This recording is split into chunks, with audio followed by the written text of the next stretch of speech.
News. The Des Moines Register is out with a brand new poll conducted by J.N. Selzer's firm. This, as you know, is the gold standard of polling in Iowa, and it shows Vice President Harris with a 3-point lead over Donald Trump in that state. Harris has the support of 47% of likely voters to Trump's 44%. That result within the margin of error. Joining us now, pollster J.N. Selzer. All right. J.N., obviously you are bringing, we're coming on air right now with this polling, and I mean, we could just put it up on the screen for folks because I didn't have this on my bingo card, as I like to say. Vice President Kamala Harris, 47%, Donald Trump, 44%. Take us inside your poll.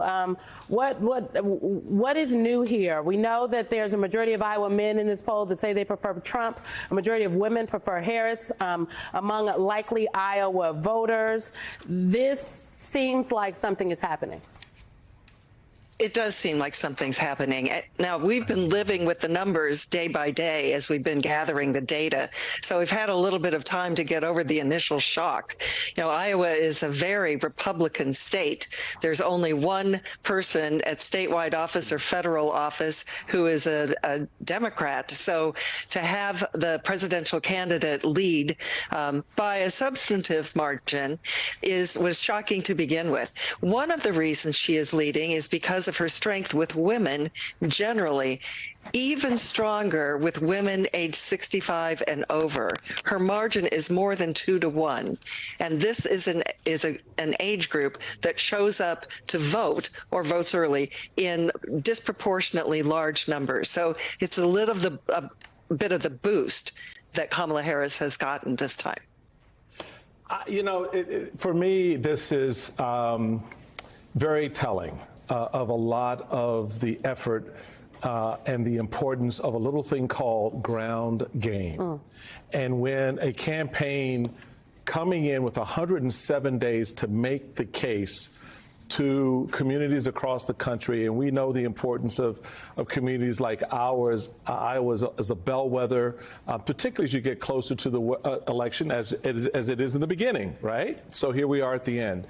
What's your take on that aspect of this, that the numbers have changed so dramatically from the 18 points that Donald Trump had to now Kamala Harris over Joe Biden, the 18 points, to now having Kamala Harris up by 3? It's, you know, clearly there's something going on here if our poll numbers are correct. And it's the same method that I've used really since I started polling. So we have a good accuracy rate. We're comfortable with what it is that we do, which is to allow our data to reveal to us what's happening with the future electorate. So that may be the little lucky charm here, is that we're able to uncover the change that's happening on the ground. We certainly know anecdotally, as you drive around the metro area, you see far more, I guess I'd say far fewer Trump signs than we've seen in past cycles. But, you know, it's hard to put too much faith in that. So now we have some hard numbers. We'll see. I will just mention that neither of these candidates gets to 50%. So there still is some swing left to be determined on election night. It has been fun to watch all of the folks who follow polls on Twitter try to decide what your poll means for other states. And so I wonder, when you look at white voters specifically, if you think there is something in your poll that you can extrapolate out to Michigan, to Wisconsin, to Pennsylvania. Well, as your graphics are showing, there is clearly a gender gap there. Iowa is predominantly white, so there's not much analysis we can do on the non-white vote.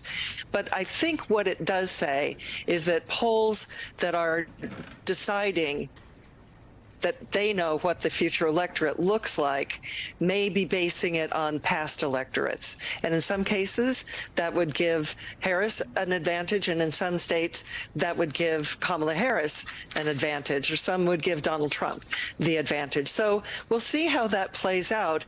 I just feel like these numbers represent, our last poll in September had Trump leading by just a 4-point margin, when Joe Biden back in June had lost lost by an 18-point margin.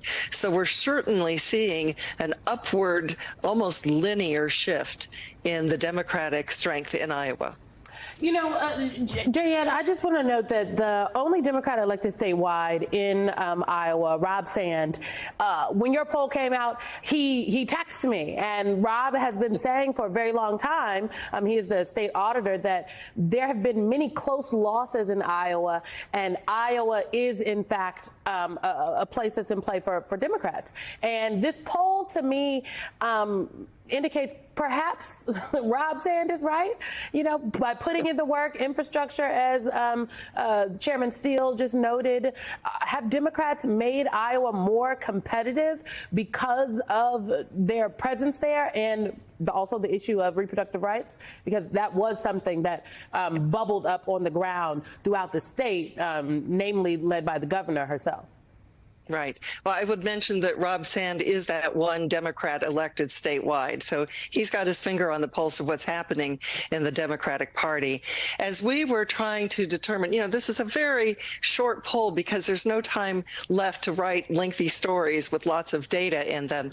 So we don't have as much data as we might like about why this is happening. But our consensus from the reporters who work this beat is that the 6-month abortion ban went into effect just this past summer.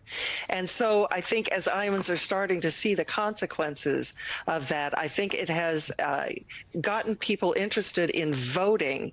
The thing we noticed in our September poll that shrunk Trump's lead by 14 percentage points, he lost no actual ground. He had as many respondents supporting him in September as he had in June, but the size of the likely voter pool had increased, and most of that 85 respondents went to Kamala Harris.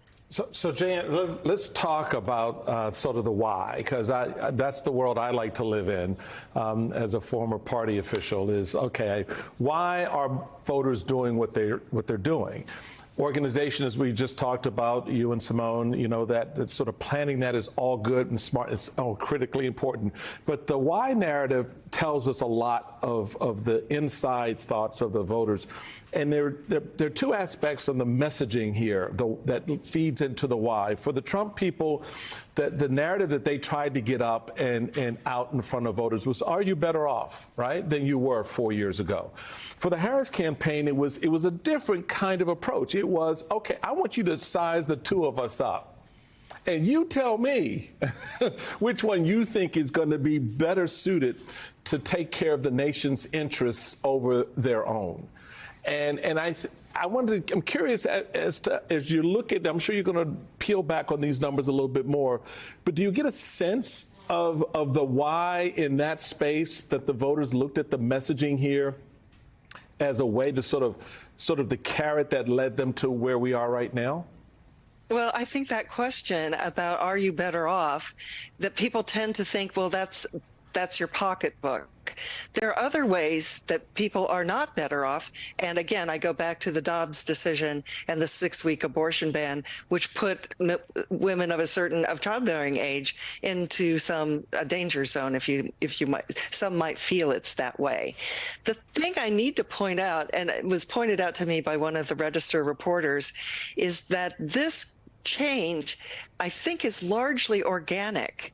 That is, the presidential campaigns haven't visited. They're not putting money into this state. So that it's not that this is something that has been created by the campaigns themselves. Iowa, I think, was largely written off, which is why this poll is such a surprise. So I think there's something more organic that people are deciding for themselves. This is the time I'm going to get off the bench. I'm going to show up, and that it appears from my data that is happening more on the people deciding to vote for Kamala Harris, the Democratic candidate. Well, as a former pre-med student at Johns Hopkins University, I appreciate organic chemistry. Jayanne Seltzer, thank you so much for being with us tonight.